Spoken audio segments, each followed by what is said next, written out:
Hi guys, welcome to my channel. Tiara has a plan. Just bear with me because you're gonna see me posting from my bed for a little time. That's because I am post-op from transplant surgery that was done on the 1st. So still I can only walk about 30 minutes before I get like, okay, I'm tired. So one day you're gonna see me looking normal, but till then just deal with me. So we're gonna have story time today, guys. Yay! So my initial story is gonna be about my initial lupus confirmation when I was diagnosed. So we're gonna travel back in time to 2009. Yeah, I've had it a little minute. Okay, so in 2009,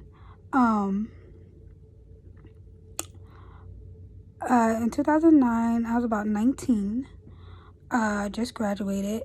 I had my first child in 2008 in October. So we're going to start at actually 2008. Why? Because this will explain how we got to where we're at the diagnosis. So in 2007, I got pregnant with my daughter and had her in 2008 on October 5th. About 3 days after my diagnosis, I was folding clothes and, playing with the baby, giggling at her. She was giggling at me. And she was only three days, a couple of days, not even, like 3 days old. So she was so cute. Oh my God. I'll post some pictures of my kids though. But she was so adorable. And she just, she was mean. Like she don't smile. She don't do nothing. I'm just like making faces at her. And then she started to cry. So I picked her up and I'm like literally just, holding her over the laundry basket. And for some reason my arms gave out. They just gave out. Like if they were light as feathers, they just gave out. And she fell into the laundry basket. I'm screaming because I think I'm dropping her on her head. But she fell into a pile of blankets. So no harm, no foul. But I was scared. And because I didn't know what happened, like they just gave out. Like it was just like I had no life. And I could barely like pick her up out of the laundry basket. So I put her back in the bed. I'm screaming at my mom. I'm like, Mom, you got to watch her. I got to go to the hospital. Something's wrong. And she's like, okay. So I put her in a room and I went to the hospital that night.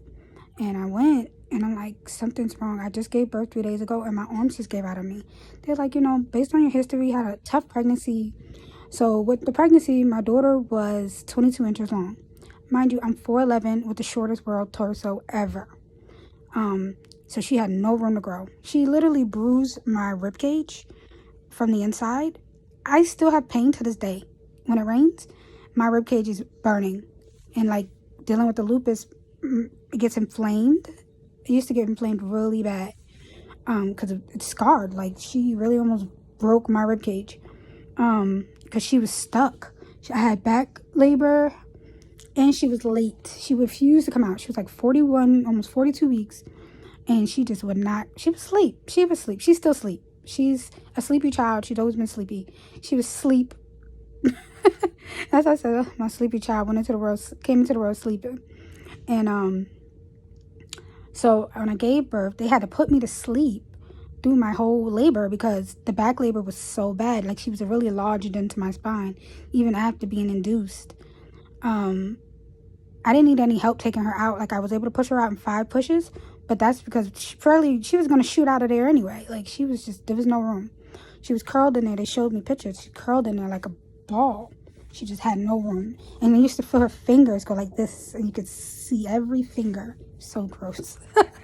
And I was even smaller. I was like 97 pounds when I got pregnant with her. And then she made me put on 75 pounds and it was all baby. I lost that weight within a month. It was all baby. Well, I'm not going to say she was 75 pounds, it was all baby, but like she protruded me. So she threw off my equilibrium. So I would fall forward all the time. Like I fell on her head so many because I was just so small and this belly was so big and it just knocked me off my equilibrium all the time. Like I couldn't walk up the stairs, down the stairs, around the corner. I don't even know how I finished high school because like I was waddling. I basically needed a cane in there. But back to the story. So she came out and it wasn't a brutal pregnancy, but it was harsh on the body because she had no room. So my doctor just concluded that maybe I was just weak because it was a lot of baby and a little bit of me. So, one, not listening. The doctor did not listen because I'm like, I have weakness. I'm tired. I don't feel good. So he sent me home, and I was okay for a little while, but I was just extremely tired. Like, for some reason, it was like tired to the point like I couldn't. You know, you ever been so exhausted that you just can't function? It was that. And it was every day. It wasn't sometimes. And my daughter was a great sleeper. Like I said, she was sleepy. She slept throughout the night. Like, I had to wake her up. She would never get up to want to eat. I had to wake her up every 2 hours, you know, to feed her initially. Like, she would sleep. That was the best sleeping child I've ever had. And then, so what happened is, I was just getting weaker and weaker and weaker. So now let's fast forward 6 months. By then, now I'm living with my grandmother just to get some separation from my mom and being a child and try to be an adult on my own. My grandmother is a stroke survivor, so she is paralyzed on one side. And she's been that way since she was like 40, but she was helping me taking care of my daughter. It was me, her, and the guy I was dating that I met at work. He was a great guy. He used to help me with everything with this child. And he was a beautiful person. And I'm grateful to him. I won't say his name, but I'm grateful to him. He was an incredible person. We did not stay together, but we're still cool. Like, we were still cool throughout the years. So what happened? At this point, my face is drooping. I have pains everywhere. I'm running in and out of hospitals. The hospitals are thinking I'm on drugs and I'm crazy because they don't understand. Like, I'm in pain. Like, I'm barely walking. My doctor was treating me with gout medicine, and I just never initially told me why. She just said to me, like, it's time to start, you know, testing you for lupus, and they did not find anything. Sent me to the rheumatologist, nothing. And that went on for a good 6 months, and it's just like, so she's like, let me test you one more time. And she tested me, and she's like, you got ANA bodies, but they're not conclusive, so let me send you to a rheumatologist. Rheumatologist was not listening. They don't say anything. So come to find out, one day I lose this medication that she was treating me for, and she never told me it was for gout. It was just she think it would help, like, what I'm experiencing, which is my hands are tightening, I'm swelling, face is drooping, it's starting to look weird, and I'm not walking. So I lost this medication one day, and it only took a day. I started swelling. My tongue started swelling so large it was closing up my throat. And my boyfriend came over, and he helped me to my mom's house, and he helped me find my medication, took the medication. Then I got to my mom's house. I lost it again. And now I'm swelling everywhere. Like, it's bad. Like, I can't see. I can't open my throat. Had to be rushed to the ambulance, to the hospital nearest. And they're like, something's going on with you. Like, you have to stay. I'm like, I just want to go home. If I'm going to die, I just want to see my baby. Let me see my baby. They're like, we're going to keep you alive. You got to hold on. You can't leave. Because I'm ready to sign myself out. I'm like, if I'm going to die, I'm going to die at home. And they're like, ma'am, stay. There was a 62 car crash, and they were taking forever. Then they came in. Now it's like 10 o'clock at night, and they gave me medication for the inflammation, and they gave me, like, pain medication. They're like, we're just going to keep you comfortable. And I'm like, keep me comfortable? Oh, no, I'm going to die. And so they're like, just calm down. So they're giving me oxygen, because, mind you, I'm still swelling. I can't really breathe. And they're shooting me with stuff in my butt, and they're just like, they're like, this is for the inflammation, just hold on. And so they're like, we're admitting you. And I'm like, okay. So let's fast forward 2 days later. Now you're starting to see, like, I'm starting to lose weight, because they're treating me now with, like, steroids. They're treating me with different stuff. They're just giving me everything. I'm like, what is going on? Mind you, I'm losing like 20 pounds. So you see all the blood like, my face was swollen. Like I said, it was dripping. Like, my eyes weren't even, like, open. They were just, like, droopy. And they're like, well, did you know that you have gout? Gout? What the heck is gout? What is gout? They're like, gout is something that an elderly person gets that usually lies within your hands and feet, but yours is all throughout your body. And I'm like, what does that mean? So what that means is that the gout crystallized and spread. It spread. It's cutting up everything in me. Because it basically was like glass. And that's why every time I moved, it hurt so bad. And there's like, you didn't know you had gout? Your doctor was treating you with gout medicine. I'm like, no, she just said it will help whatever's going on with me. And they're like, well, that treats gout. And being that you lost it, I guess the symptoms impacted you when you didn't take the medication on time. And I'm like, a day? They're like, so what's happening is your kidneys are failing. My kidneys are failing? What is going on? They're like, your health level is at a 72-year-old woman at this point. And I'm like, but why? I was healthy. Like, I was healthy. I was a normal teenage kid. I was a sickly kid.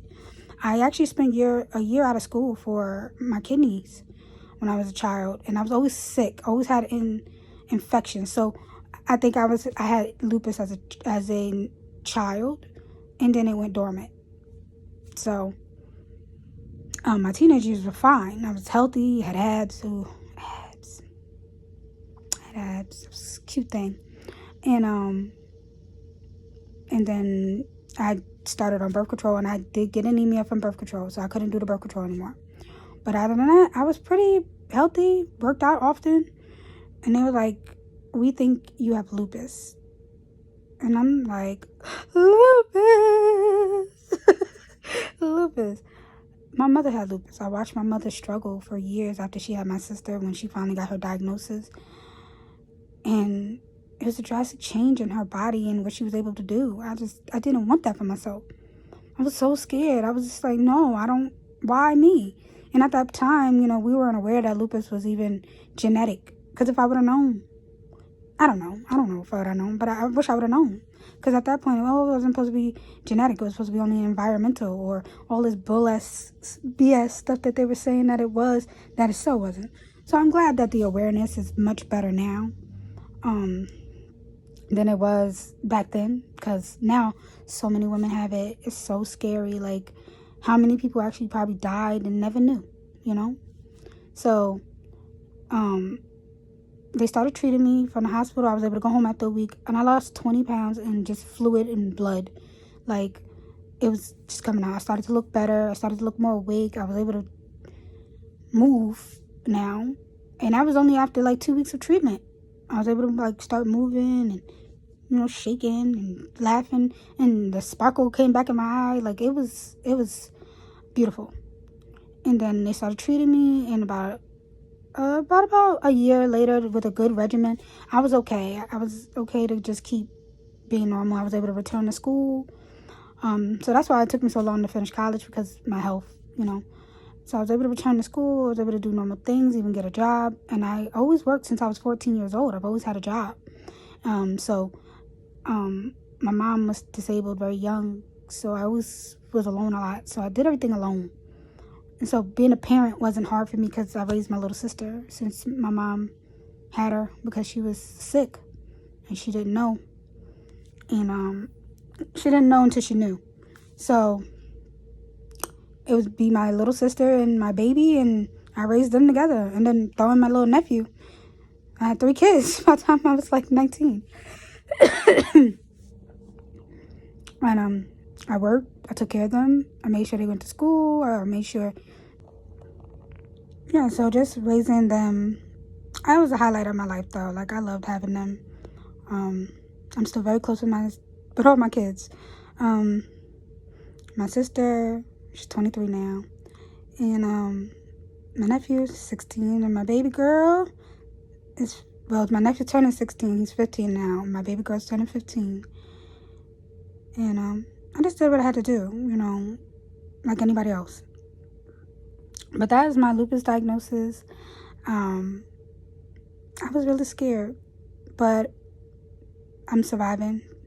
And I just want to say, like, if you're experiencing what I went through, like not knowing and nobody seeing what you're seeing or understanding what you're feeling, keep fighting.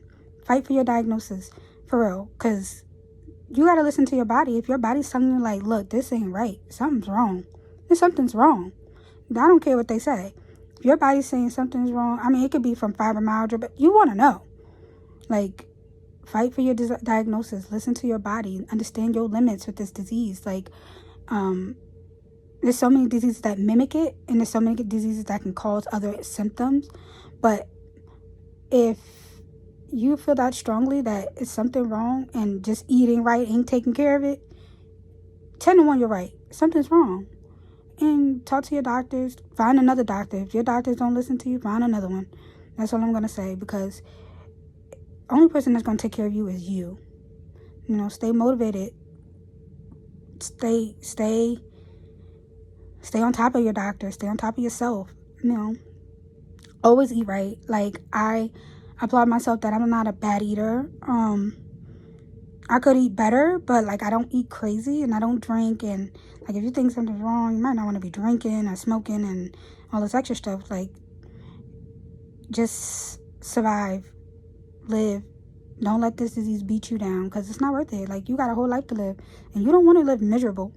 You know, stay positive, stay beautiful. Keep me in your prayers. I'm keeping you in mind, most definitely, because we're all gonna survive this together. Like, this is what we're trying to do here. We're trying to have survivors out here, you know. And for those who we lost in the fight, we're trying to make them proud. You know, I want to make my mother proud. And like I said, this disease is so complex, and it's different for everyone. And I think that's why they really don't have a cure, because it's different for everyone. And how your disease manifests is really based on your genetics and how your body is and everything else, and environmentally.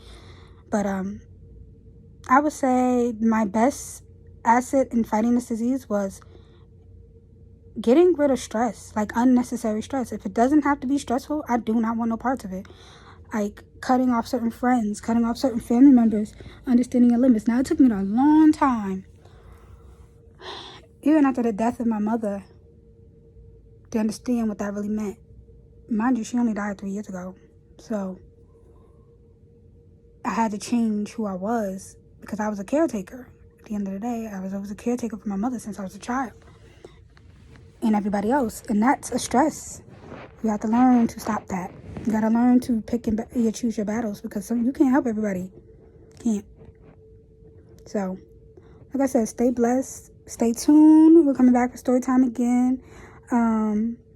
You know, just keep following on. Like, share, subscribe. You know, help this channel gain, you know, some notoriety, and so we can all be, you know, so we can all gain knowledge and understanding for each other. So, have a good one.